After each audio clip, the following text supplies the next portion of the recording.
me sens extrêmement bronzée là. Genre fake tan fonctionne. Salut à tous, alors aujourd'hui je vous retrouve dans une nouvelle vidéo qui, comme vous l'aurez vu dans le titre, sera à nouveau un haul. Parfait. Il y en a aussi un qui devrait arriver, donc un haul AliExpress incessamment sous peu entre guillemets.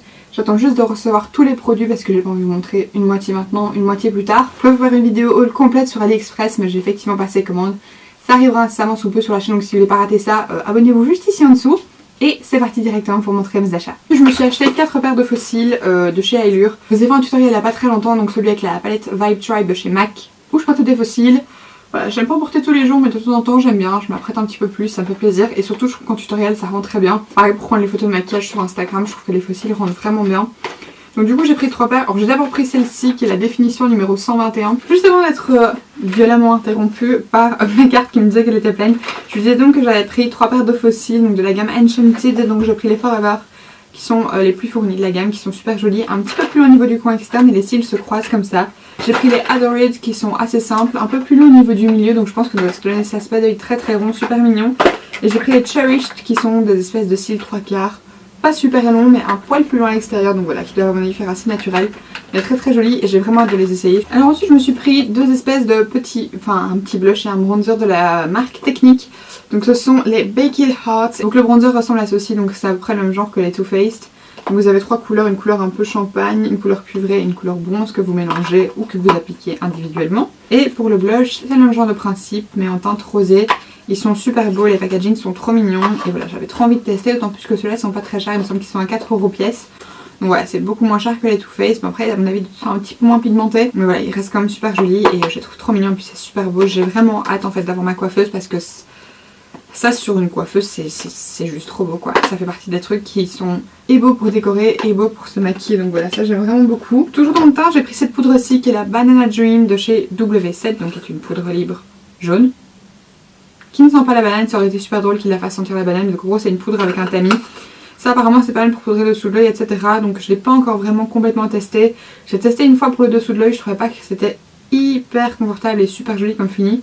Mais je me dis que je testerai une fois ça sur tout le visage et quand je vous dirai des nouvelles. Donc voilà, de toute façon je vous ferai des tutoriels avec ça aussi. Et dernier petit produit teint, j'ai pris ceci. Donc ça c'est le fond de teint City Radiance de chez Bourjois. Si vous ne le savez pas encore, j'utilise maintenant quasiment tous les jours de l'anti-cerne. Et celui que j'utilise c'est le City Radiance justement de chez Bourjois. Je le trouve génial. C'est celui que j'ai maintenant, il illumine bien, il camoufle bien, il tient bien, il a un super joli fini. Alors, franchement c'est un de mes préférés. En plus la teinte est juste parfaite pour moi, donc je peux vraiment l'appliquer rapidement, l'estomper. Il n'y a pas besoin de beaucoup de matière. Et en gros j'ai tellement craqué sur l'anti-cerne que je me suis dit que j'allais tester le fond de teint. Franchement j'ai hâte de le tester. Je l'ai pas encore utilisé, donc moi personnellement j'ai pris la teinte 03 beige clair et franchement ça a l'air pas mal. Il y a un écran anti-pollution, un SPF 30, ce qui est génial. Il y a des pigments booster d'éclat, donc c'est un fond de teint protecteur anti-grise-mine. J'ai vraiment hâte de tester ça et de voir ce que ça donne parce que l'anti-cerne est tellement bien que j'ai de high expectation comme on dit sur ce fond de teint, donc j'espère qu'il sera à la hauteur de mes attentes. Ensuite j'ai un rouge à lèvres à vous montrer et c'est celui-ci, c'est un rouge à lèvres liquide. C'est le Meet Matte Huge de chez The Balm toujours, donc dans la teinte Adoring cette fois-ci. Donc j'avais déjà montré le Committed et le Charming dans une vidéo précédente. Celui-ci en fait il paraît très brun dans le tube et je vais pas dire que je suis déçue.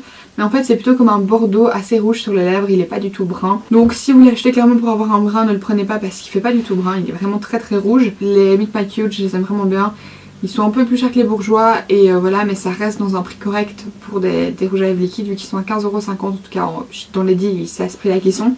Mais voilà, très très bons produits, ils tiennent super bien, pas de transfert, ils sont confortables et voilà, franchement ceux-là je les aime beaucoup. Ensuite j'ai un produit à sourcils, énorme coup de cœur, je vous en reparlerai plus dans d'autres vidéos, mais c'est le Brow Pomade de chez Allure. Alors ça, c'est une grosse tuerie. Franchement, c'est génial. C'est le même genre de principe que le Deep Brow Pomade de chez Anastasia. Vous avez une dose faramineuse de produits là-dedans. Moi, j'ai de quoi faire mes sourcils pour toute une vie. La teinte, c'est la teinte Dark Brown. C'est ce que j'ai en ce moment dans mes sourcils. Donc, vous voyez que j'ai fait un truc assez naturel. Avec ce genre de produit, vous savez les redessiner vraiment très fort. Mais personnellement, depuis que j'ai mes cheveux bleus, c'est pas le genre de look que j'aime. J'aime pas avoir les sourcils trop prononcés. Je trouve pas ça super joli. D'autant plus que moi que j'ai mes racines, j'aime vraiment faire assez soft sur mes sourcils. Je vais les redéfinir et qu'ils soient quand même foncés pour aller avec ma racine, mais pas non plus trop dark et trop défini. Je trouve que ça fait trop fake et très vite sale en fait. Donc là personnellement je les applique vraiment légèrement. C'est un produit qui s'applique à la perfection, il s'estompe super bien.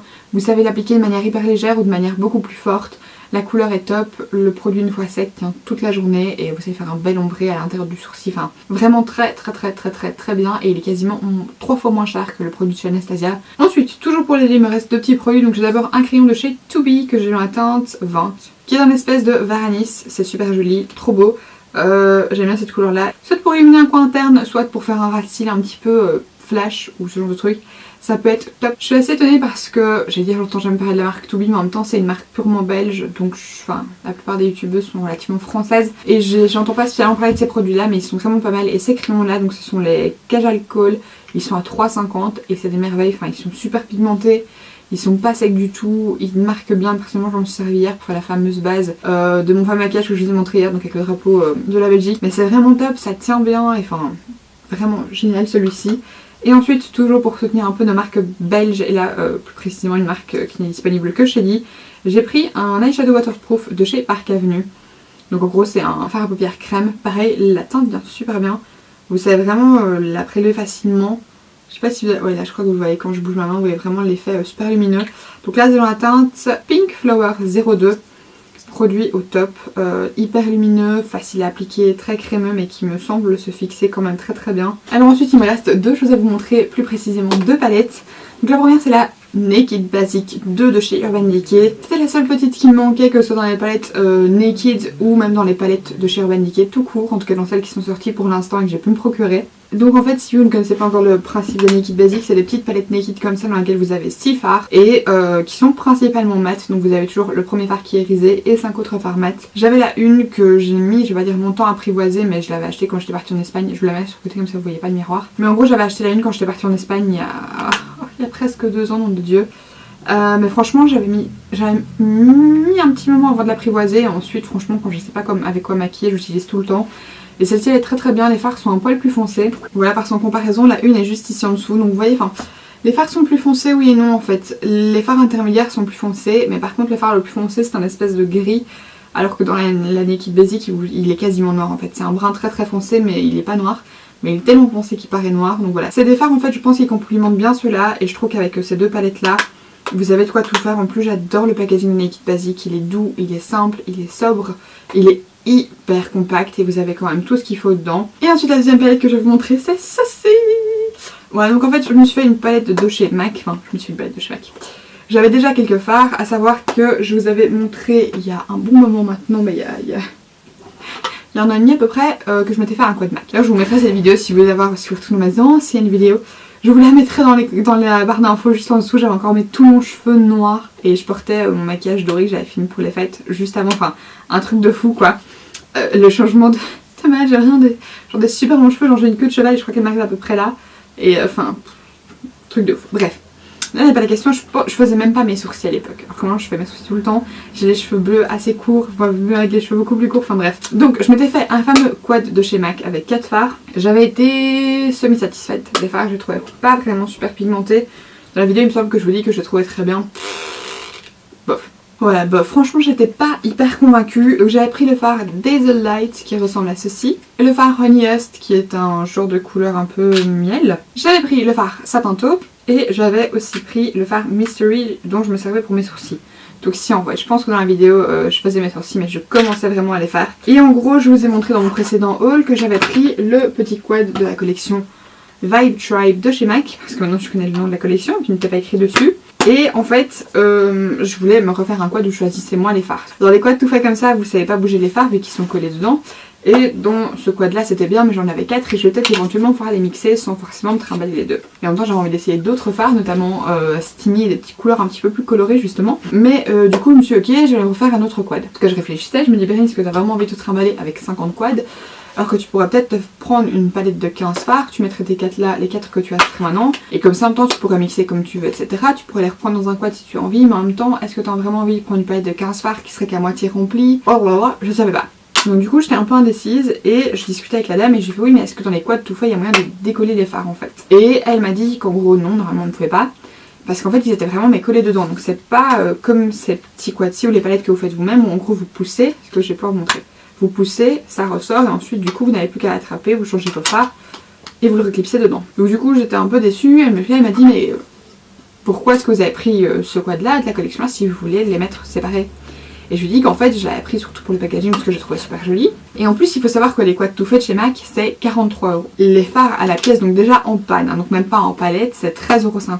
Donc si vous faites le calcul, ça vous fait 54€.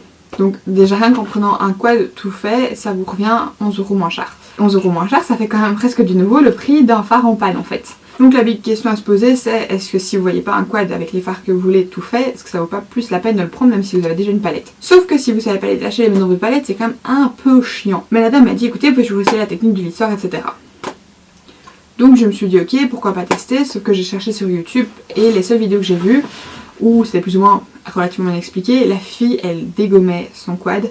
Moi je voulais pas l'abîmer parce que je l'ai en trop de prix pour le packaging, je le trouve super joli et je veux être capable de le réutiliser si j'en ai envie. Donc ça c'est un premier problème, vous abîmez le quad. Second problème, vos phares ils sont collés dedans, donc c'est assez compliqué à retirer, si jamais vous savez les retirer. Et troisièmement, vos phares sont pas magnétisés, donc ensuite comment est-ce que vous allez mettre dans votre palette. Et j'ai résolu le problème parce que comme vous voyez ce quad là, je voulais vaguement montrer mais il est vide. Et tous mes phares sont dans la palette. Alors je vais pas m'attarder sur les étapes, mais en gros je les ai effectivement dépotés et mis dans ma palette. Si vous voulez toute une vidéo là-dessus en sachant que j'ai pas abîmé le quad ni rien et que vous voulez savoir comment j'ai fait, je vous le ferai avec grand plaisir. Donc du nouveau, n'hésitez pas à le dire dans les commentaires. Et ensuite de là, en gros, j'en ai racheté 4 parce que j'avais trop envie d'en tester d'autres. En fait maintenant je les ai réutilisés et je trouve que ça va, question pigmentation, c'est franchement correct. En fait je pense que je sais pas pourquoi mais les miens étaient comme glacés, déjà rien quand je regarde certains taupes il me semble glacé alors que pourtant il était relativement neuf en fait. J'ai acheté le fard Tempting qui est juste ici, qui est magnifique, je me suis maquillée avec. En fait si vous voulez je suis allée chez MAC, j'ai un peu expliqué ma situation etc à la dame que je voulais me reprendre 4 fards. Et ensuite je lui ai demandé voilà si elle pouvait pas me montrer certains fards etc. Donc en gros je lui ai dit, je lui ai donné des noms, elle me les montrait, et ensuite souvent elle me faisait oh mais moi j'ai ce fard là qui est plus ou moins dans le même genre, ou j'ai ce fard-ci qui est pas mal, ou il y a aussi ce fard là qui est super beau. Donc des fards qui ressemblaient à ceux que j'avais demandé, d'autres qui n'étaient pas forcément du même genre mais toujours neutres etc. Et franchement elle était super gentille, elle s'appelait Elisa je pense la dame, j'étais au MAC de la rue Neuve. Et en gros elle m'a montré d'autres fards, donc moi personnellement je lui ai demandé Woodwinged, Oda Glitters, Paradisco, Cranberry etc. Enfin bref j'ai demandé pas mal de teintes comme ça, et Steamy parce que Steamy je savais que je le voulais. Voilà, j'avais vu en fait dans la vidéo de Tania Burr quand elle a fait son maquillage avec, je le trouvais trop beau. Donc ensuite je lui ai demandé de me le montrer, je l'ai swatché et je savais que je le voulais. Et ensuite après ça en fait j'hésitais entre Paradisco et Cranberry, sauf que Paradisco était trop soft à mes yeux. Donc du coup j'ai opté pour Cranberry qui est juste ici, qui est un prune magnifique. Tempting c'est donc elle qui me l'a montré donc en fonction de Woodwinged etc. que j'ai demandé de me montrer. Tempting est génial, il était sur ma wishlist en fait, j'avais complètement zappé. Et c'est une super jolie couleur, franchement c'est une espèce de mort doré, hyper lumineux, très pigmenté pour le coup, j'étais vraiment étonnée donc ça m'a fait super plaisir. Et ensuite j'ai aussi pris Coppering qui est juste là, celui-là par contre il n'était pas du tout sur ma wishlist, je sais pas pourquoi parce qu'il est magnifique. C'est un espèce de cuivre rouge brique. Super. Donc là je les ai organisés, donc d'abord mes fards neutres, ensuite mes fards foncés et ensuite mes fards colorés. Donc voilà, j'ai pas forcément rajouté un fard coloré et et deux fards foncés. Je vais un peu agencer en fonction de ce que j'ai envie de prendre. Et je sais que ces deux fards-ci vous semblent très similaires, comme ces deux-là d'ailleurs en vidéo. Mais c'est pas le cas, comme les trois foncés alors que non. Donc en plus j'ai tendance à préférer les grandes palettes parce que comme je suis quand même quasiment tous les week-ends chez Kevin, j'aime bien prendre en général une grande palette, comme ça je peux me maquiller pendant plusieurs jours sans forcément faire le même maquillage à chaque fois parce que vous le savez sûrement, j'aime pas en fait faire un maquillage le même tous les jours. Je fais partie de ces gens qui aiment expérimenter, qui aiment faire d'autres choses et qui aiment changer. Voilà, quand j'ai vraiment pas le temps ou pas d'idée, je fais mon petit maquillage basique avec ma naked basique. Ah, ça va bien du coup. Mais voilà, sinon j'aime vraiment bien expérimenter, j'aime bien avoir et des couleurs et des neutres. Et franchement cette palette là pour l'instant je la trouve superbe. Et voilà, c'est donc ici que s'achève cette vidéo, j'espère sincèrement que ça vous aura plu. Si c'est le cas comme d'habitude, n'hésitez pas à liker la vidéo, à vous abonner à ma chaîne, à la partager sur les réseaux sociaux, à me suivre sur les réseaux sociaux. Comme d'habitude je vous laisse tout le lien de mes liens sociaux en barre d'infos. Je vous fais d'énormes bisous et je vous dis à la prochaine, merci beaucoup d'avoir regardé. Bye.